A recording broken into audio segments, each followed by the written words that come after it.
является многобожием. Это является большим многобожием, которое выводит человека из ислама. Потому что...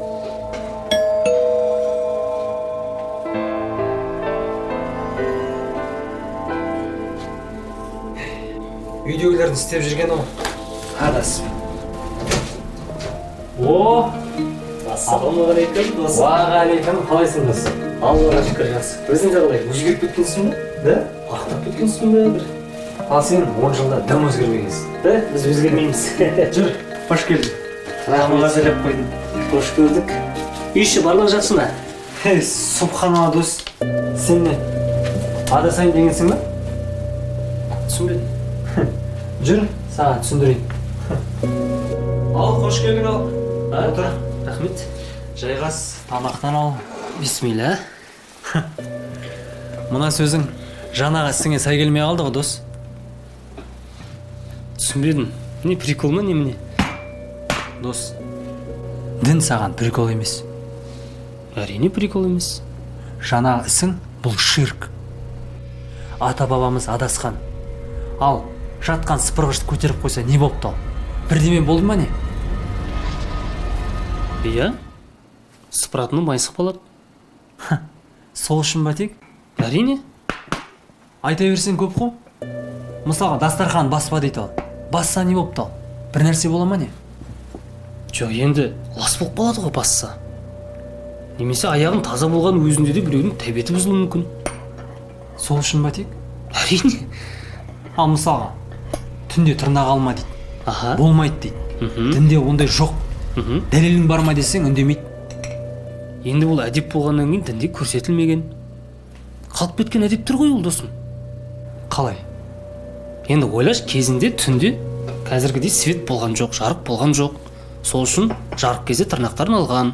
Ал егерде түнде тырнағын алатын болса, енді әрбір жерде ұшып кетуі мүмкін, әрбір жерде жатуы мүмкін. Міне сол үшін. Ал онда неге қазір айтып жүр оны? Енді білмеймін ғой, адам әртүрлі ғой. Біреу ойланып айтады, біреу ойланбай айта салады енді. Жарайды. Жақсы ал. Онда неге тойда гүл лақтырып кім соны ұтып алса, сол тұрмысқа шығады дейді. Қара мысық алдын өтіп кетсе, жол болмай қалады дейді ал. Иә. Бұған не ал дейсің? Енді бұл біріншіден басқа ұлттардан алынған ырымдар. Бір еліктеумен бе? Ал біздің қазақ айтса нені айтты? Қазақ айтса күлді баспа деді. Өйткені ол жерде жын шайтандар мекендейді. Жаланбас шықпа деді. Жарғы бар ыдыспен ыстық сусын ішпе деді. Ыстық тамақты үрме деді. Міне, осылардың барлығы діннен алынғандар. Ал енді бұл ырымдар қарап тұрсан әдептілікке, жақсылыққа нұсқап тұр. Бұл айтқан кезде тұрған әдеп қой бұл. Айтса қазақ осыларды айтты. Жырғы бар ыдыспен сусын ішпе, ыссы тамақты үрлеме деген дінімізде бар ма не? Әрине, пайғамбарымыздың өзі айтқан ғой. Не үшін себебін де айтты? Естімеппін. Сонда сен не? Ырымға сенесің ба не? Енді егер сенің жолыңды бір қара мысық кесіп кетті, енді сенің жолың болмайды десе, әрине, бұны шариғат құптамайды.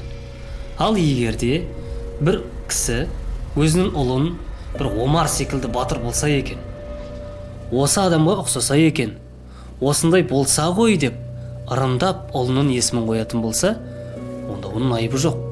Яғни ырым сенімге айналып кетпеу керек. Міне, осы екеуінің арасына ажырата білу керек. Жақсы. Бірақ қазақтың салт дәстүрі шариғатқа қайшы емес деп айтшы ал. Келіннің иіліп сәлем беруі бұл ширк. Біз Аллахқа ғана иілуіміз керек. Әр нәрсе ниетке байланысты дейді пайғамбарымыз. Егер намазда сенің ниетің жоқ болса, сен қанша жерден сәжде қылсаң да намазың дұрыс емес. Неге? Өйткені сен ниетің жоқ болғандықтан. Ал бұл жерде келіннің ниеті табыну емес, құрмет. Яғни иіліп құрмет көрсету. Әлде келін намаздағыдай сәжде етіп жатыр ма? Жоқ, субханалла. Міне, ал қазақ 7 атадан қыз алмаған, білесің, иә? Иә. Енді соны дінде осылай жасаңдар деген бар ма? Жоқ. Жоқ, өйткені біздің дәстүріміз. Ал пайғамбарымыз айтқан, қызды бөтеннен алыңдар, дендерін сау болады деген. Міне, ата-бабамыз 7 атадан кейін бөтен болатын білген. ал пайғамбарымыз болса осыны айтып отыр. Естімеппін бұндай хадисті. Енді қараш, пайғамбарымыз кезінде Мадина қаласына көшіп келген кезде мадиналықтардан сұраған: сендер бұл нәрсені қалай жасайтын едіңдер деп сұраған. Ал егер шариғатқа қайшы болмаса, ол нәрсені ол жасаған. Бұдан не шығады? Дін негіздеріне қайшы келмеген жақсы амал алынады деген шығады. Сонда пайғамбарымыз салт дәстүрді ұстанған ба не? Біріншіден, салт дәстүр деген не ол? Ол ұлтын, тілін, киген киімін, сол халықтың тұрмыс тіршілік ерекшелігі. Енді қараш, пайғамбарымыз арабтар секілді киінді ме? Киінді. Сол секілді арабша сөйлесті.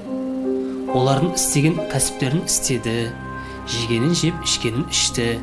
Яғни арабтар қалай өмір сүрсе, дәл солай ол да өмір сүрді. Тек шариғатқа қайшы болған жағдайларда ғана тыйым салып отырған. Енді осыдан кейін айтшы, салт дәстүрдің барлығы да ширк, бидағат деп қалай айтасың? Олай болса, ақылға салмай, ойланбайтын болсақ, жексенбі күні демалмайық, христиан дінінің воскресі ғой. Үндінің шайын ішпейік. Олар пұтқа табынушылар ғой. Субханалла, не айтып тұрсың? Міне көрдің бе? Енді айтшы, осыдан кейін ата бабамыз адасқан ба?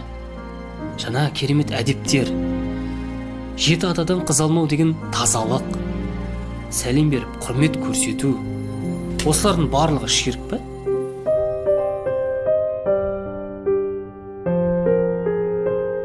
Дос, мен ізденбеппін, байыбына бармаппын, кешіріп қой мені. Ештеңе етпес дос, Алла кешірсін сені. Қазақ айтады, адасқанын айыбы жоқ, қайта үйіріне қосылса дейді. Ештеңе етпес, сондай болып тұрады. Оның бәрін қайдан білесің? Не тірлік, немен айналысып жатсың? Мен болашақ дінтанушымын, әзірге студентпін. Ай, машалла, бәсе. Басыңда тақияң жоқ қой. Тақияң қайда? Мен 10 жыл бойы көрмеген досымды шошытып алмайын деп тақиямды кимей келсем, сен бұл жерде мен шошып тұрғаның қалай?